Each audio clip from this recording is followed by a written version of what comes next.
तो गुरु जी के दर्शन मात्र से ही पुण्य है। ये शाम संस्मरणात् पुंसाम्। एक राजा परीक्षित, उसका गुरु कौन है? छोटा है, जिसकी अवस्था केवल 16 साल की है और अपने आप राजा बहुत बड़ा है। गुरु छोटा और शिष्य बड़ा है। और सिर्फ श्रद्धा देखो उसकी, क्या कह रहा है?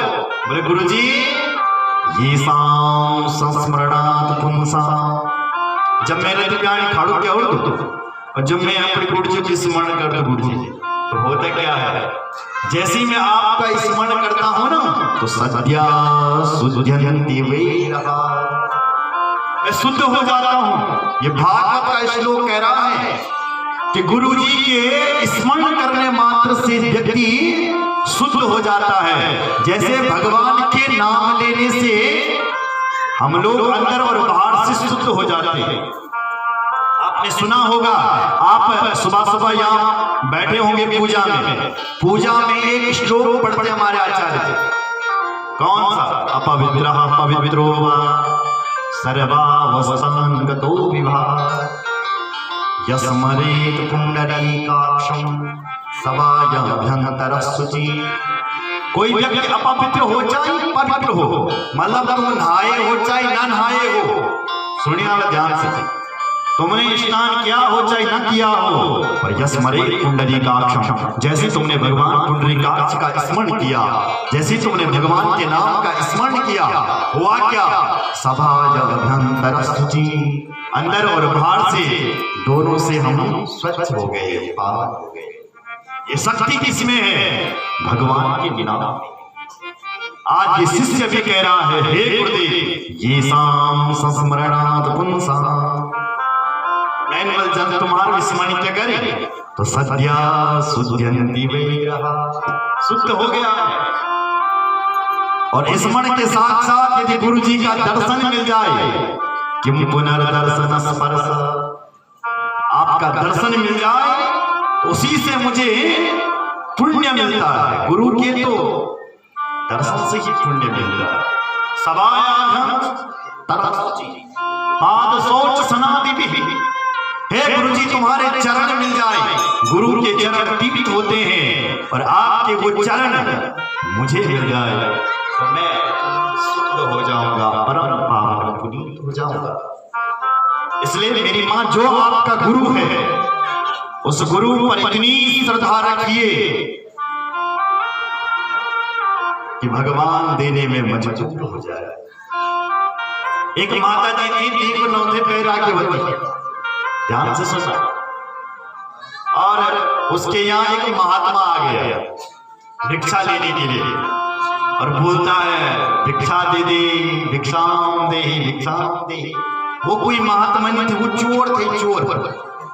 और फिर भी वो चोर व्यक्ति भिक्षा लेने के लिए आया, भिक्षाम दे, भिक्षाम दे, भिक्षाम दे। नाम था बैराग।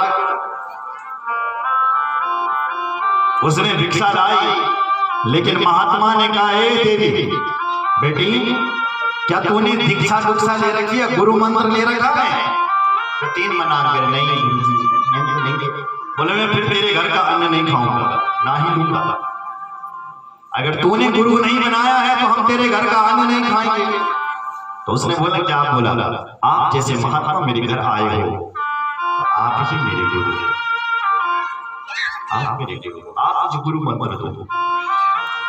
तो महात्मा ने बोला, नहीं बोले तेरे घर पे नहीं दूंगा, तुझे मेरे आश्रम चलना पड़ेगा, और खाली हाथ मत चल, पैसा पूसा भी लेके चल थोड़ा। और पैसा ही नहीं, अगर सोना चांदी भी भीतर फोड़ते लेकर वो ले गया। उसका कोई आश्रम नहीं था, वो चोर आदमी था, भगवा पहन करके घूम रहा था। ले गया उस बेचारे को जंगल में, और जंगल में बांधने लग गया, उसको। सुन रहे हो? कहां? पेड़ तक रस्सियों से बांध। उसने कहा, गुरुजी क्या कर रहे हो? बोले, गुरु दीक्षा से पहले चेले को बांधना पड़ता है, तब हम गुरु दीक्षा देते हैं। ठीक है, कितने दिन तक? बोले 7 दिनों तक। तो उसके गुरु ने उसको एक पेड़ से बांध दिया, सुन रहे हो, और उसका पैसा सोना चांदी लेकर के कहा कि मैं 7 दिन बाद आऊंगा, तो तब तक मंदिर रहना, खुलना मत, और मैं 7 दिन बाद चले आऊंगा, ऐसे मंदिर रहना, लेकर के भाग गया। भगवान ने कहा भाई मेरे मंदिर में नित्य पूजा होती थी डोली की, आज क्यों नहीं हो रही होगी? भगवान ने देखा कि कोई मंदिर में पुजारी नहीं है, और जो पुजारी थी उसको चली गई।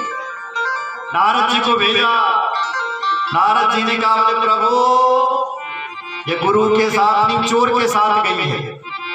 तो गुरु ने कहा, नारद जी, भगवान ने कहा मेरी पूजा कौन करेगा, खोल के लाओ मेरे भक्त को। तो नारद जी वन में गए, उस बैराग्यवती को खोला, लेकिन उस बैराग्यवती ने मना कर दिया, बोले मेरे गुरु जी आएंगे वो खोलेंगे मुझे। उसके घर वाले आ गए, पिताजी आए, बेटी जंगल में किसने बांधा तुझे खोलता हूं, बोले नहीं मेरे गुरु आए। भाई लोग आए, खोलने नहीं दिया, बोले मेरे गुरु ने बोल रखा कि मैं 7 दिन बाद आऊंगा तब खोलूंगा तुझे। नारद जी समझाए वो गुरु नहीं है, चोर है, चोर है। सब लोग समझे नहीं, 7 दिन क्या महाराज 1 महीना बीत गया, पर गुरु जी नहीं आया क्योंकि चोर था। भगवान मजबूर हो गया, भगवान ने कहा नारद जी मेरी पूजा क्यों नहीं हो रही, क्या शिष्य आया नहीं? बोले नहीं आया आपका भक्त,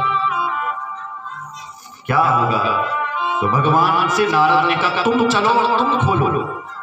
स्वयं भगवान आगे नारायण उस बैराग्यवती को खोलने के लिए, लेकिन जैसे ही भगवान नारायण उसको खोलने लगे तो उसने भगवान को भी मना कर दिया।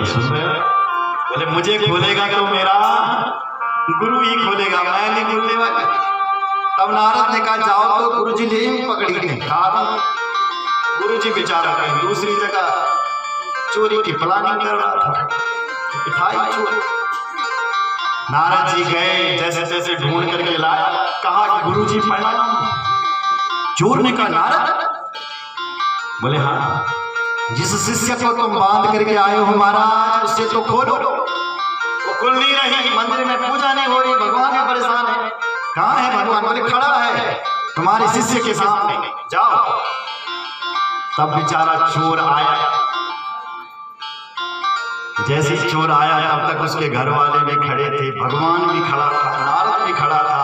तब गुरुजी आया और गुरुजी ने उस गुरुजी नहीं था वो चोर था, तब उस शिष्य को खोला, और जैसे ही उस शिष्य को खोला तो जैसी वो खुली उसकी रस्सी खोली तो वो बैराग्यवती तो मुक्त हो गई। अब बैराग्यवती के सामने दोनों खड़े हैं, गुरुजी भी खड़ा है और भगवान भी खड़ा है। तब वो बैराग्यवती कह रही है क्या? गुरु गोविंद तो खड़े काके लागू पाए बलिहारी वान, गुरु आपने गोविंद दियो बता। अब वो शिष्य कह रही है गुरु गोविंद दो खड़े काके लागू पाए, मेरे सामने गुरु भी खड़ा है पर गोविंद भी खड़ा है। शिष्य कह रहे हैं किसको प्रणाम करूं? फिर भी मन में ध्यान आया बलिहारी गुरु आपने, पहले मैं गुरु को प्रणाम करूंगा, क्योंकि गुरु की कृपा से ही तो मैंने भगवान का दर्शन किया है, इसलिए गुरु से भगवान से पहले अब वो गुरु को प्रणाम कर रही है। दोहा बोला गया, गुरु गोविंद दो खड़े शिष्य कह रहे काको लागू पाए, इसके पैर छूमे पहले। फिर कहा कि मेरे गुरु ने मुझे भगवान से मिलाया है तो पहले मैं अपने गुरुदेव के चरणों को छुआ, फिर अपने गुरु के चरणों को छुआ, फिर भगवान की। इसलिए गुरु साक्षात परब्रह्म,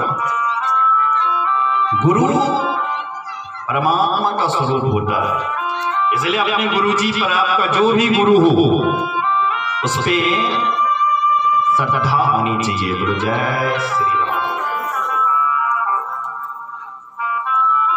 जितनी श्रद्धा होगी उतना अच्छा होगा।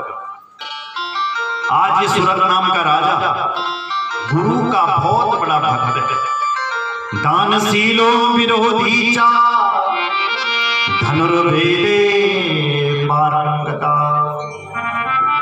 दानवीर है और धनुष चलाने में भी महावीर है। क्षत्रिय का धर्म क्या होता है? लड़ाई करना, धनुष उठाना, ब्राह्मणों की रक्षा के लिए खड़ा रहना, समाज की रक्षा के लिए खड़ा रहना, ये क्षत्रिय का परम धर्म होता है। इसलिए क्षत्रिय का धर्म धनुष, ब्राह्मण का धर्म शास्त्र है, वैश्य का धर्म तराजू है और कनिष्ठ वर्ण का व्यक्ति का सेवा ही परम धर्म, उसकी सेवा ही परम धर्म है। बोलो जय श्री राम। ब्राह्मण व्यापारी अच्छा नहीं लगता, ब्राह्मण तो पुजारी अच्छा लगता है। बोलो जय श्री राम। ब्राह्मण तो पुजारी होना चाहिए, व्यापारी। एक समय की बात थी, मिलेच्छों ने राजा पर आक्रमण कर लिया और राजा की सेना को पछोड़ दिया और कुछ इस सुरत राजा के लोग ही दुश्मन की पार्टी में जाकर के मिल गए। समझ लेना, हमारे लोग यदि दूसरी पार्टी में चले गए तो हमारा अंत होना सुनिश्चित है। सीधी सी बात है। आज इस राजा की भी अपने ही लोग दूसरे की पार्टी में चले गए, लेकिन भयंकर युद्ध हुआ, ये हारा गया, अपना घर बार छोड़ करके दूर चले गया। एक आश्रम में आया, बाबा से बोला क्या करूं, यहाँ तक कि मेरे घर वालों ने तक मुझे छोड़ दिया है, मैं क्या करूं, क्या करूं। तब एक ब्राह्मण कहता है, माँ भगवती की तपस्या करो, माँ को प्रणाम करो, उनका व्रत करो, तप करो, तब जाकर के तुम्हें फिर से अपना राज्य, अपने सैनिक मिल सकते हैं। और भगवत भगवान की, रामचंद्र भगवान की जय। आगे जाकर के राजा हरिश्चंद्र की कथा है, किस प्रकार से माँ भगवती और भगवान भोलेनाथ की कृपा से हरिश्चंद्र ने अपने व्रत को पूरा किया। बोलो जय श्री राम। हरिश्चंद्र जैसा राजा नहीं है दुनिया में।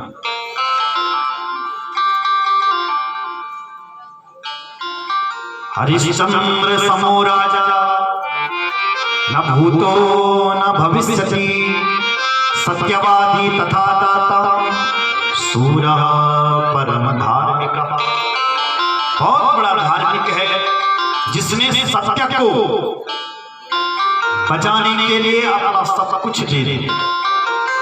इसलिए कहते हैं हमेशा सत्य की रक्षा करनी चाहिए, क्योंकि सत्य कौन है? नारायण है। जब हम झूठ बोलते हैं तो हम नारायण को दुखी करते हैं, इसलिए जीवन में सत्य बोलना चाहिए। बोल भगवत भगवान की जय। आइए इसके आगे माँ भगवती के 51 शक्तिपीठों की कथा है, एक भजन करते हैं, उसके बाद